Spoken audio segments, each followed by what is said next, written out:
नमस्कार। इस वक्त रेलवे रोड के ऊपर हम खड़े हैं और व्यापारी जो है सांकेतिक धरने के ऊपर बैठ गए हैं। पीछे एक प्रॉपर्टी है जो विवादित बताई जा रही है, इसके ऊपर हाईकोर्ट में सटे भी है और इसको लेकर रात को 2-3 बजे जो है तोड़फोड़ होती है और कुछ घरों का रास्ता जो है बंद कर दिया जाता है, ये दुकानदार बता रहे हैं। उसके बाद सुबह नेता प्रतिपक्ष हरियाणा के भूपेंद्र सिंह हुड्डा यहाँ जो परिवार के लोग थे जिनकी जमीन थी या जो यहाँ किराए पर रह रहे थे लंबे समय से 5-6 दशक से, उन लोगों से मुलाकात की और आईजी को, एसपी को फोन किया, डीएसपी को यहाँ कहा कि भाई यहाँ 1-2 लोगों की आप ड्यूटी लगाओ और ये लोग अपना कंस्ट्रक्शन कर लेंगे।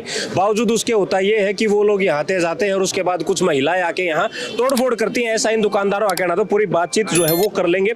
सर क्या हुआ, थोड़ा पूरा एक बार बताएं कि कैसे क्या हुआ ये सारा घटनाक्रम। देखो जी, ये पिछले 2 महीने से कुछ बदमाश लोग यहाँ पर आ रहे थे। वो कह रहे थे हमने इस प्रॉपर्टी को परचेज कर लिया है। कौन बदमाश है? सोनीपत के कुछ लोग हैं। कोई नाम उनका? एक का नाम परवीन है और एक पवन, परवीन और पवन, एक मनीषा श्रेष्ठा। ये कुछ आदमी आते थे, बोले भाई हमने इसको परचेज कर लिया है, आपका क्या विचार है। तो हमने जब ये देखा कि बदमाशी भी उतर आए हैं, पीछे इनके साथ जो दूसरा परिवार रह रहा है उनके साथ इनका झगड़ा हुआ, जबरदस्ती तोड़फोड़ की गई, पुलिस प्रशासन उनके साथ था और उन्होंने एफआईआर होने के बाद भी उन पर कार्रवाई नहीं की, उन्होंने इनका रास्ता बंद कर दिया। हमने इस चीज़ को देखते हुए हमने अपना माननीय न्यायालय में स्टे की एप्लीकेशन लगा दी। हमारी स्टे की एप्लीकेशन मंजूर होगी, हमें स्टे मिल गया। उसके बाद उन्होंने हमारे से कहा कि हम तुम्हारे से कोई बात नहीं करते, जब काम निमट लेगा उसके बाद आप लोगों से बैठ के बात कर लेंगे। परसों रात को इन लगभग 9 बजे मेरी उनसे पर्सनली बात हुई। मैंने कहा जी आपका क्या विचार है। वो बोले जी हमारे को सारी प्रॉपर्टी बेचनी है। मैंने कहा जी अगर आपके पास डॉक्यूमेंट्स ओरिजिनल हैं तो आप डॉक्यूमेंट्स ले आओ, 2 भाई बाजार के बिठा लेते हैं प्रॉपर्टी के, जो वो दाम लगाएंगे हम आपको दाम पूरी प्रॉपर्टी के दे देंगे। ये बात आपकी बदमाशों से हुई? मेरी बात हुई, जो ये कह रहे हैं हमने परचेज कर लिया है, मतलब जो बदमाश बता रहे हैं, कथित खरीदार। उसके बाद कल जैसे दुल्हंडी का त्योहार था, कोई बातचीत नहीं हुई। कल रात को ही सुबह 3:30 बजे के लगभग इन्होंने यहाँ पर आकर तोड़फोड़ शुरू करनी। 10-15 की संख्या में बदमाश उनके साथ थे, 2-3 लेडीजें उनके साथ थी। उन्होंने जब हमारे को, मैं सामने ही घर, यहाँ सामने ही मेरा मकान है, यहाँ रहता हूँ मैं जब उतर के आया तो यहाँ पर वो तोड़ाफोड़ी कर रहे थे। मैंने उसको रोकने की कोशिश करी, उनके साथ हाथापाई भी मेरी हुई है। उन्होंने कहा कि तुम्हारे स्टे बटे को मैं नहीं मानता, पुलिस हमारे साथ है और हम इसको तोड़ेंगे। अच्छा, ये कहा उन्होंने, पुलिस हमारे साथ है, क्लियर। ये मैंने एसएचओ साहब को भी कहा कि आपके नाम लेकर के उन्होंने कहा है कि भाई ये पुलिस वाले हमारे साथ है। कुलदीप जो पुलिस वाले एसएचओ हैं यहाँ पे, उन्होंने हमारे साथ है। फिर हमने जो है बार-बार पुलिस में फ़ोन करा, बत्रा साहब को फ़ोन करा, मनीष ग्रोवर जी को फ़ोन करा, यहाँ जितने हमारे मिलने वाले भाई थे उनको फ़ोन करा। उसके बाद बड़ी संख्या में यहाँ सारे समाज के भाई इकट्ठे हो गए। उसको देख के पुलिस भी आ गई, वो मामला हमारा दफा हो गया, वो एक बार चले गए। उसके बाद थोड़ी देर के बाद हुड्डा साहब आए। उन्होंने जो है डीजीपी से भी बात की, एसपी से भी बात की। उन्होंने कहा जी डीएसपी को मैं आपके पास भेज रहा हूँ। डीएसपी रवि खुंडिया जी यहाँ पर आ गए।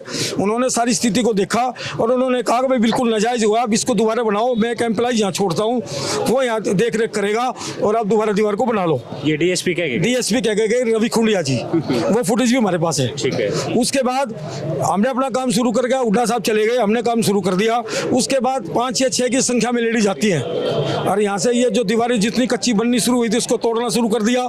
हमने बोलना शुरू किया तो वो लेडीज थी, उन्होंने ईंटें उठा ली कि हम ईंटों से तुम्हारा सिर फोड़ देंगे। अच्छा। फिर हमने पुलिस में फिर दोबारा कंप्लेंट करी, हुड्डा साहब से दोबारा बात करी, हुड्डा साहब ने वहाँ फिर बात करी। उसके बाद लेडीज पुलिस भी और सारा अमला गमला यहाँ पुलिस का आया और वो बोले जी आप थाने में आ जाओ। मैंने कहा जी हम थाने में नहीं जाते, हमने अपनी दुकान बनानी, हम यहाँ धरने पे बैठेंगे, आप इनको गिरफ्तार करो, हमने सारी चीज़ आपको सौंप दी है, अब आपका काम है, हमारा काम नहीं है। नहीं तो हम समाज के साथ यहाँ धरने पे बैठे हैं, जब तक इनको गिरफ्तारी नहीं हो जाती है हमारा धरना ऐसे ही रहेगा। और हमारे सारा बाजार, टोटल बाजार रेल रोड का हमारे साथ है। पिछले 40 साल की मेरे को याद है कि ऐसी घटना रेल रोड पे नहीं हुई कि सरेआम 3 बजे आकर के किसी की दुकान को तोड़ना। और ये घटना खाली दुकान तोड़ने की नहीं है, ये एक डकैती है, ये एक डकैती। आप देख सकते हैं सामने दुकान में उन्होंने कोई सामान नहीं छोड़ा, वो कहाँ गिरा, कहाँ फेंका, क्या करा वो उनको पता है। अच्छा, दुकान में सामान भी था दुकान में। लगभग कितने कीमत, सामान की कीमत कितनी? देखो जी वो अभी तक कुछ आइडिया हमने नहीं लिया है। जहाँ तक इस दुकान की बात थी, इसके अंदर ये हमारा भतीजे है वकील संयम जैन, उसने अपना ऑफिस भी बना रखा था। उसके अंदर इसकी कुछ क्लाइंटों की फाइलें थी जो केस चल रही है कोर्ट में, उनकी फाइलें थी क्योंकि यहाँ इसके क्लाइंट आते हैं, वो भी वो सारे फाइलें अपने साथ ले गए टोटल। और इतना जिस हिसाब से उन्होंने यहाँ पे कार्य किया है उसको देखते हुए गौर भर्सना पूरा समाज और पूरे प्रशासन की हम करते हैं और ये एक विनती करते हैं कि जल्दी से जल्दी हमारे को न्याय दिलाया जाए और इनको बदमाशों को गिरफ्तार करा जाए ताकि आगे से और कोई वारदात यहाँ पे ना हो पाए। और इसकी सिक्योरिटी मिलनी चाहिए कि भी कल कोई अब हमने दोबारा दुकान बना दी है कि दोबारा आकर के कोई दोबारा ना तोड़े इसको। ये जमीन आपकी है? जमीन हमारी, हम पिछले 62 साल से हम दोनों किराए पे हैं। अच्छा, 62 साल से आप किराए पे? 62 साल से किराए पे हैं। ठीक है। 62 साल की रसीदें हमने कोर्ट में लगा रखी है जिसके भी यहाँ पे हमारे को स्टे मिला था। ठीक है, तो अब आप लोग दोबारा दुकान बनाना चाहते हैं, वो आपकी दुकानों को तोड़ रहे हैं? हाँ बस ये बात है सर, स्टे को तोड़ रहे हैं। स्टे होने के बाद हमने अपनी दुकानें अब दोबारा भी बना ली है। अब प्रशासन ने कहा भी बना लो। अच्छा, जो तोड़ फोड़ हुई है, सामान आपका उठा के ले गए हैं, क्लाइंटों की फाइल भी यहाँ से गई है, उन सब की पुलिस को शिकायत दी? सब को लिखित में दे दिया जी। तो पुलिस जो कार्रवाई करी उससे संतुष्ट हो? नहीं, अभी नहीं संतुष्ट है जी, अभी कोई संतुष्ट नहीं, कार्रवाई हुई नहीं। ठीक है, तो व्यापारी नेता हेमंत बख्शी इस वक्त हमारे साथ हैं। बख्शी साहब, नेता प्रतिपक्ष भूपेंद्र हुड्डा यहाँ आते हैं, लोगों से बातचीत करते हैं, एसपी को फोन करते हैं, एक मुलाजिम की ड्यूटी लगाने की बात कह के यहाँ से जाते हैं, उसके बाद क्या हुआ? उसके बाद आपने देखा ये वो उन्होंने महिलाओं को आगे किया, महिलाएं आगे यहाँ फिर से तोड़ फोड़ करके गई हैं और पुलिस की मौजूदगी के अंदर करके गई हैं। जब अगर पुलिस को ये पता है कि इसके ऊपर इतनी कार्रवाई रात को भी हुई है और सुबह भी हुई है और अब भी हो सकती है, तो पुलिस को यहाँ पे कुछ अधिकारियों की और ड्यूटी लगानी चाहिए जिनकी देख रेख के अंदर दोबारा दुकानें बन सकें और यहाँ पे दोबारा वैसा माहौल क्रिएट ना हो।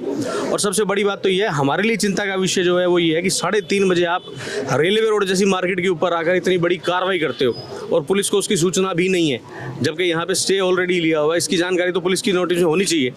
उसके बावजूद अगर यहाँ इतनी बड़ी कार्रवाई होती है तो इसका मतलब ये है कि कहीं ना कहीं सब कुछ जो है वो संदेह के दायरे में। अच्छा, सूचना के बाद पुलिस कितनी देर बाद आई? वो तो ये बताएंगे, लगभग 1 घंटे बाद, लगभग 1 घंटे बाद। और यहाँ पे इतना भरा हुआ बाजार जो जूलर्स का है, वहाँ तो पुलिस को हटम तुरंत मतलब मुस्तैद रहना चाहिए। और जब यहाँ पे ये तोड़ फोड़ हो रही है उसके बाद बुलाने के बाद भी अगर पुलिस 1 घंटे बाद आ रही है तो इसका मतलब जो है वो संलिप्तता पुलिस की कहीं ना कहीं 100% है। अगर पुलिस उनको गिरफ्तार नहीं करती तो हम तो यही सोचेंगे कि कहीं ना कहीं जो है इनकी भागीदारी इसमें। अच्छा, एक बात बताइए, रात को घटना होती है, सुबह हुड्डा साहब आते हैं, डीएसपी यहाँ आते हैं, उसके बाद घटना हो जाती है, उसके बाद पुलिस की तैनाती है यहाँ?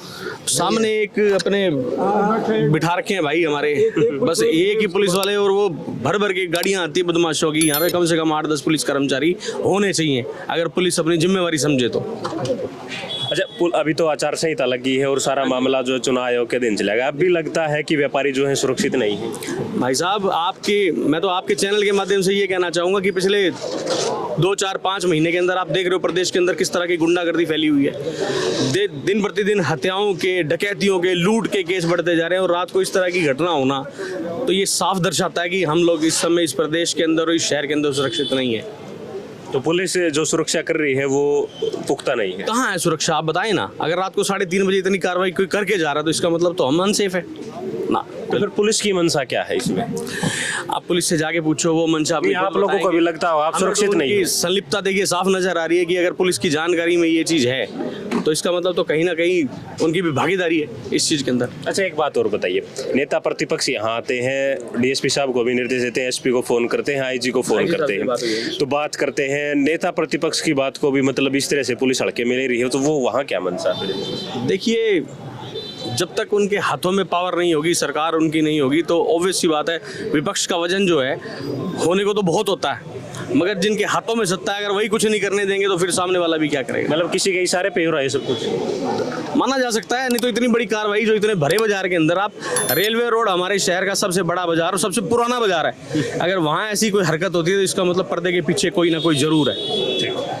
अच्छा, एक बात बताइए, जो सामान यहाँ से गायब हुआ उस सामान की लगभग कीमत क्या हुई, कोई अंदाजा होगा? 5-7 लाख, 2 लाख, 1 लाख? अभी तो हमने इस रेडीमेड वाले के तो सिर्फ हमने ये देखा है डब्बे इसके खाली हो गए हैं, वो सामान जो इसके रैक थे रैक खाली हो गए हैं, अभी तो वो देखा है। हमारे यहाँ कोई कीमती सामान नहीं होता, हमारे यहाँ या तो वकील साहब के कागजों की फाइलें होती हैं जो बैठते हैं या उसकी किताबें होती हैं, तो हमारा इसमें ना कोई कैश होता है और ना हमारा कोई पैसा होता है इसके अंदर। सिर्फ हमारे डॉक्यूमेंट्स गए हैं, क्लाइंटों की फाइलें गई हैं जो वकील साहब देखते हैं, और बाकी उसके अलावा कोई और नुकसान हमारा कोई पैसे का नहीं हो। ठीक है। अच्छा, हेमंत जी, कागजी पूंजी है, बता दिया कब तक ये जो धरना है ये कब तक जारी रहेगा?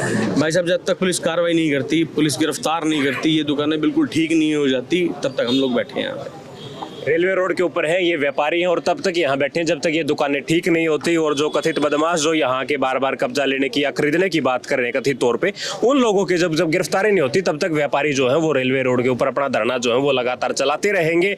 और ये उस रोहतक में हो रहा है जो रोहतक है, अब पार्लियामेंट चुनाव की घोषणा हो चुकी है तो हॉट सीट दोबारा ये बनने जा रही है और इस टाइम हालात ये बने हुए हैं। और एसपी आईजी को फोन करने के बाद इन लोगों को धरने पे बैठने पड़ रहा है। पुलिस फोर्स यहाँ तैनात नहीं है, एक मुलाजिम जो है पीछे बैठा नजर जरूर आ रहा है। तो इस बारे में आप लोग क्या विचार रखते हैं वो हमें कमेंट करके जरूर बताएं। शुक्रिया, धन्यवाद।